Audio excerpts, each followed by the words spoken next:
ओम नमः शिवाय। आज हम विंध्येश्वर संहिता का अध्याय 13 शुरू करेंगे। सदाचार, शौचाचार, स्नान, भस्म धारण, संध्या वंदन, प्रणव जप, गायत्री जप, दान, न्यायतः धनोपार्जन तथा अग्निहोत्र आदि की विधि एवं महिमा का वर्णन। ऋषियों ने कहा, सूत जी, अब आप शीघ्र ही हमें वह सदाचार सुनाइए जिससे विद्वान पुरुष पुण्य लोकों पर विजय पाता है। स्वर्ग प्रदान करने वाले धर्ममय आचार तथा नरक का कष्ट देने वाले अधर्ममय आचारों का भी वर्णन कीजिए। सूत जी बोले, सदाचार का पालन करने वाला विद्वान ब्राह्मण ही वास्तव में ब्राह्मण नाम धारण करने वाला अधिकारी है। जो केवल वेदोक्त आचार का पालन करने वाला एवं वेद का अभ्यासी है, उसे ब्राह्मण की विप्र संज्ञा होती है।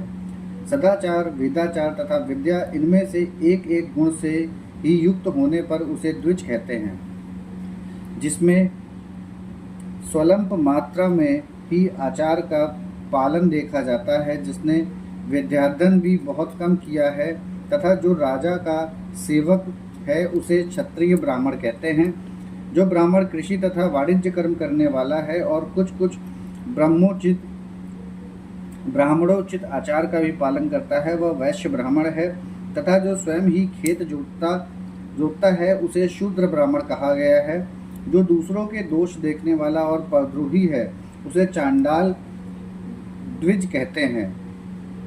इसी तरह क्षत्रियों में भी जो पृथ्वी का पालन करता है वह राजा है। दूसरे लोग राजत्वहीन क्षत्रिय माने गए हैं। वैश्यों में भी जो धान्य आदि वस्तुओं का क्रय विक्रय करता है वह वैश्य कहलाता है।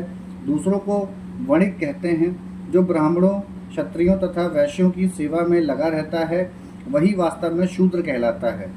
जो शूद्र हल जोतने का काम करता है उसे वृषल समझना चाहिए। सेवा, शिल्प और कर्षण से भिन्न वृत्ति का आश्रय लेने वाले शूद्र दस्यु कहलाते हैं। इन सभी वर्णों के मनुष्यों को चाहिए कि वे ब्रह्म मुहूर्त में उठकर पूर्वाभिमुख हो। सबसे पहले देवताओं का, फिर धर्म का, अथर्का, उसकी प्राप्ति के लिए उठाए जाने वाले क्लेशों का तथा आय और व्यय भी चिंतन करें। रात के पिछले पहर को उस उषः काल जानना चाहिए। उस अंतिम पहर का जो आधा या मध्य भाग है उसे संधि कहते हैं। उस संधिकाल में उठकर द्विज को मल मूत्र आदि का त्याग करना चाहिए। घर से दूर जाकर बाहर से अपने शरीर को ढके रख कर दिन में उत्तराभिमुख बैठकर मल मूत्र का त्याग करें। यदि उत्तराभिमुख बैठने में कोई रुकावट हो तो दूसरी दिशा की ओर मुख करके बैठें। जल, अग्नि, ब्राह्मण आदि तथा देवताओं का सामना बचाकर बैठें। मल त्याग करके उठने पर फिर उस मल को ना देखें। तदंतर जलाशय से बाहर निकाले हुए जल से ही गुदा की शुद्धि करें, अथवा देवताओं, पितरों तथा ऋषियों के तीर्थों में उतरे बिना ही प्राप्त हुए जल से शुद्धि करनी चाहिए। गुदा में 7, 5 या 3 बार मिट्टी लगाकर उसे धोकर शुद्ध करें। लिंग में ककोड़े के फल के बराबर मिट्टी लेकर लगाएं और उसे धो दें। परंतु गुदा में लगाने के लिए एक पसर मिट्टी की आवश्यकता होती है। लिंग और गुदा की शुद्धि के पश्चात उठकर अन्यंत्र जाए और हाथ पैरों की शुद्धि करके 8 बार कुल्ला करें। किसी वृक्ष के पत्ते से अथवा उसके पतले काष्ठ से जल के बाहर दतुवन करना चाहिए। उस समय तर्जनी अंगुली का उपयोग ना करें। यह दंत शुद्धि का विधान बताया गया है। तदंतर जल संबंधी देवताओं को नमस्कार करके मंत्र पाठ करते हुए जलाशय में स्नान करें।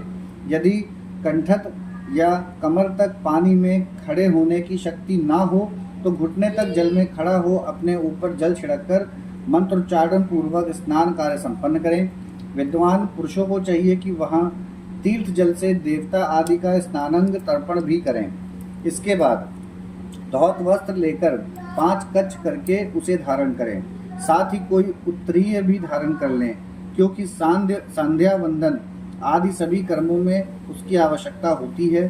नदी आदि तीर्थों में स्नान करने पर स्नान संबंधी उतारे हुए वस्त्रों को वहां न धोएं। स्नान के पश्चात विद्वान पुरुष भीगे हुए उस वस्त्रों को बावड़ी में कुएं के पास अथवा घर आदि में ले जाएं और वहां पत्थर पर, लकड़ी आदि पर, जल में या स्थल में अच्छी तरह धोकर उस वस्त्र को निचोड़ें। जो वस्त्र को निचोड़ने से जो जल गिरता है वह एक श्रेणी की पितरों की तृप्ति के लिए होता है। इसके बाद जाबाली उपनिषद में बताए गए अग्नि रीति मंत्र से भस्म लेकर उसके द्वारा त्रिपुण्य लगाएं। इस विधि का पालन न किया जाए, इसके पूर्व ही यदि जल में भस्म गिर जाए तो गिरने वाला नरक में जाता है। आपो ही षष्ठा इत्यादि मंत्र से पाप शांति के लिए सिर पर जल छिड़के तथा यश सक्षाय इस मंत्र को पढ़कर पैर पर जल छिड़कें। इसे संधि प्रोक्षण कहते हैं।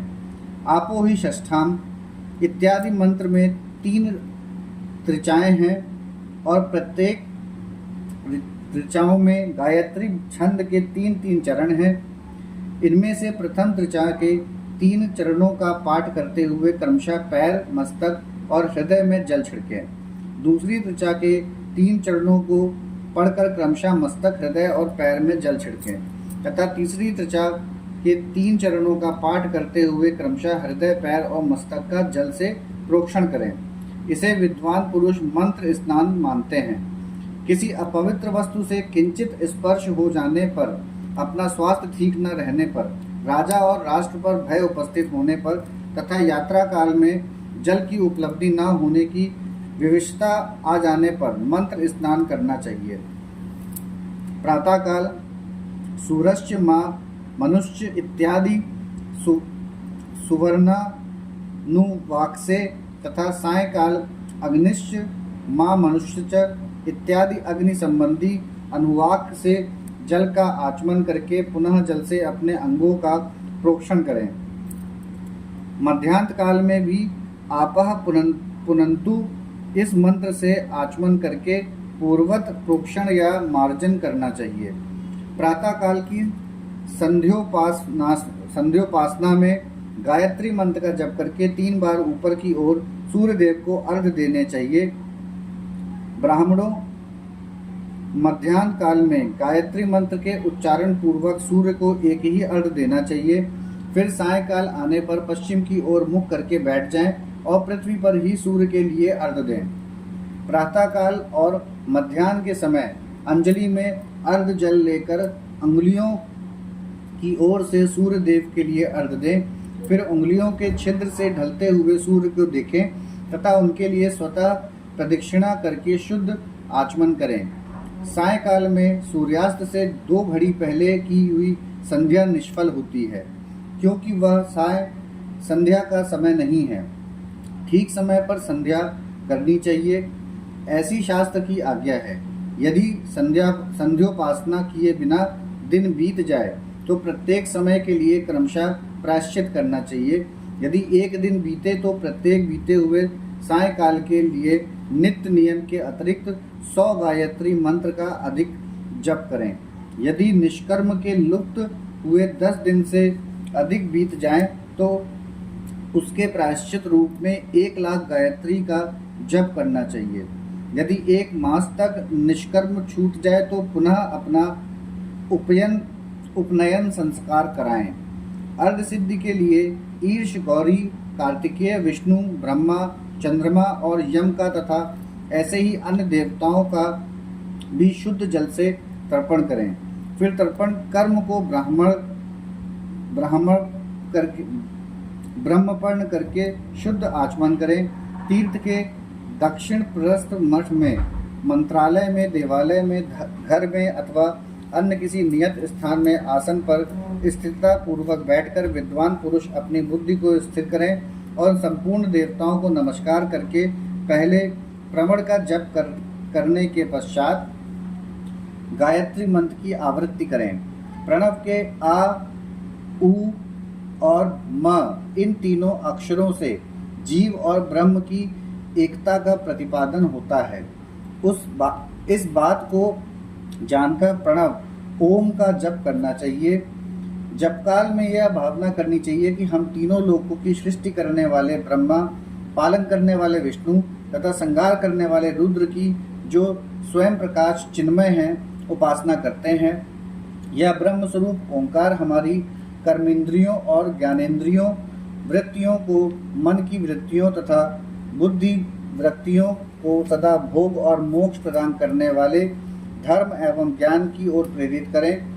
प्रणव के इस अर्थ का बुद्धि के द्वारा चिंतन करता हुआ जो इसका जप करता है वह निश्चय ही ब्रह्म को प्राप्त कर लेता है, अथवा अर्थानुसंधान के बिना भी प्रणव का नित्य जप करना चाहिए।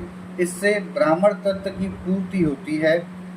ब्राह्मण तत्व की पूर्ति के लिए श्रेष्ठ ब्राह्मण को प्रतिदिन प्रातःकाल एक सहस्त्र गायत्री मंत्र का जप करना चाहिए।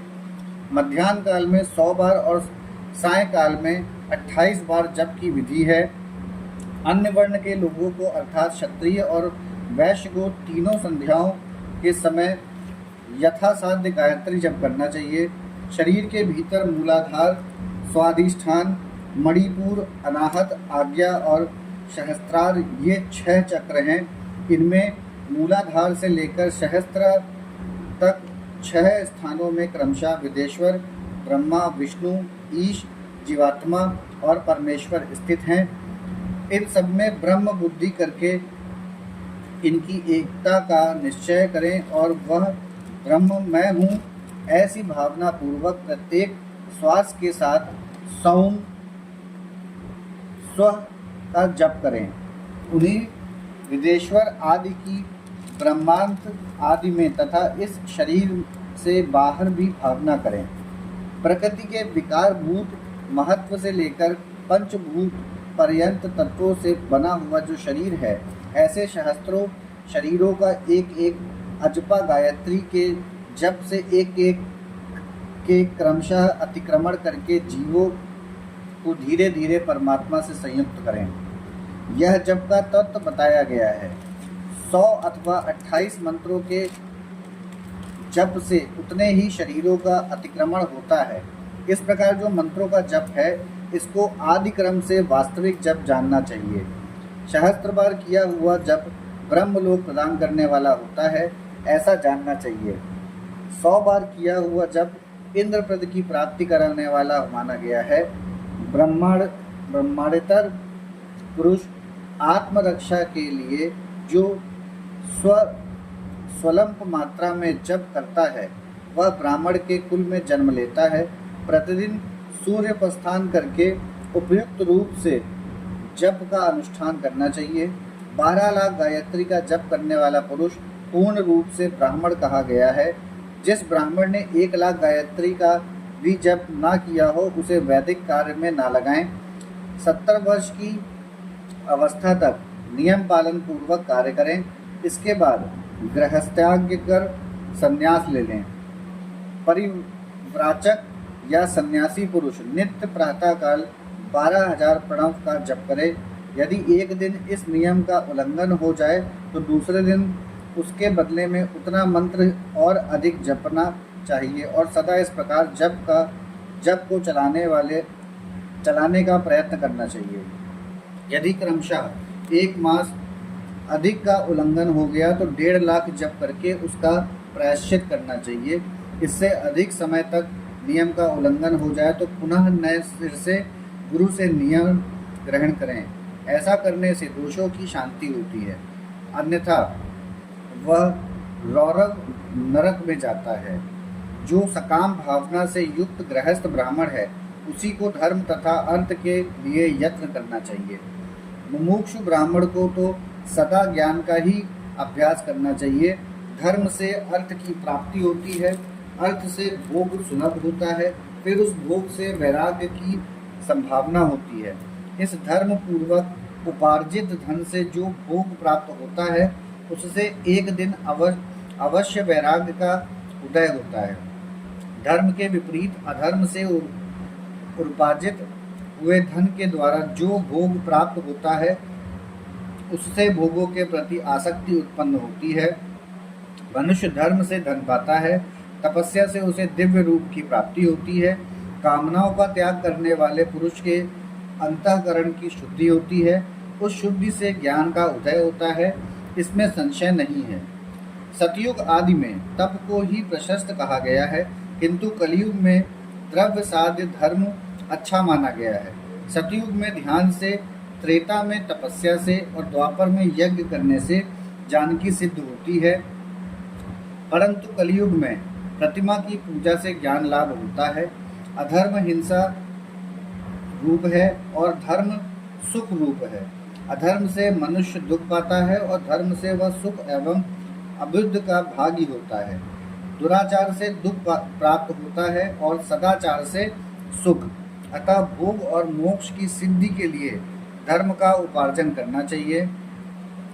जिसके घर में कम से कम 4 मनुष्य हैं, ऐसे कुटुंबी ब्राह्मण को जो 100 वर्ष के लिए जीविका देता है, उसके लिए वह दान ब्रह्मलोक की प्राप्ति कराने वाला होता है। एक सहस्त्र चंद्रयान व्रत का अनुष्ठान ब्रह्मलोकदायक माना गया है। जो क्षत्रिय एक सहस्त्र कुटुंब को जीविका और आवास देता है, उसका वह कर्म इंद्रलोक की प्राप्ति कराने वाला होता है। 10,000 कुटुंबों को दिया हुआ आश्रय दान ब्रह्मलोक प्रदान करता है। दाता पुरुष जिस देवता को सामने रखकर दान करता है अथवा वह दान के द्वारा जिस देवता को प्रसन्न करना चाहता है, उसी का लोक उसे प्राप्त होता है। यह बात वेद वेत्ता पुरुष अच्छी तरह जानते हैं। धनहीन पुरुष सदा तपस्या का उपार्जन करे, क्योंकि तपस्या और तीर्थ सेवन से अक्षय सुख पाकर मनुष्य उसका उपभोग करता है। अब मैं न्यायतः धन के उपार्जन की विधि बता रहा हूँ। ब्राह्मण को चाहिए कि वह सदा सावधान रहकर विशुद्ध प्रतिग्रह तथा याजन आदि से धन का अर्जन करे। वह इसके लिए कहीं दीनता न दिखाए और न अत्यंत क्लेशदायक कर्म ही करे। क्षत्रिय बाहुबल से धन का उपार्जन करे और वैश्य कृषि एवं गौरक्षा से न्यायोपार्जित धन का दान करने से दाता को ज्ञान की सिद्धि प्राप्त होती है। ज्ञान सिद्धि द्वारा सब पुरुषों को गुरु कृपा मोक्ष सिद्धि सुलभ होती है। मोक्ष से स्वरूप की सिद्धि प्राप्त होती है, जिससे मुक्त पुरुष परमानंद का अनुभव करता है। गृहस्थ पुरुष को चाहिए कि वह धन धन्यादि सब वस्तु का दान करे। वह तृषा निवृत्ति के लिए जल तथा क्षुधा रूपी रोग को शांति के लिए सदा अन्न का दान करे। खेत धान्य कच्चा अन्न तथा भक्ष्य भोज लेहा और चौस्य ये 4 प्रकार के सिद्ध अन्न दान करने चाहिए। जिसके अन्न को खाकर मनुष्य जब तक कथा श्रवण आदि सधर्म का पालन करता है, उतने समय तक उसके लिए हुए पुण्य फल का आधा भाग दाता को मिल जाता है, इसमें संशय नहीं है। दान देने वाला पुरुष दान में प्राप्त हुई वस्तु का दान तथा तपस्या करके अपने प्रतिग्रहणजित पाप की शुद्धि कर ले, अन्यथा उसे रौरव नरक में गिरना पड़ता है। अपने धन के 3 भाग करे।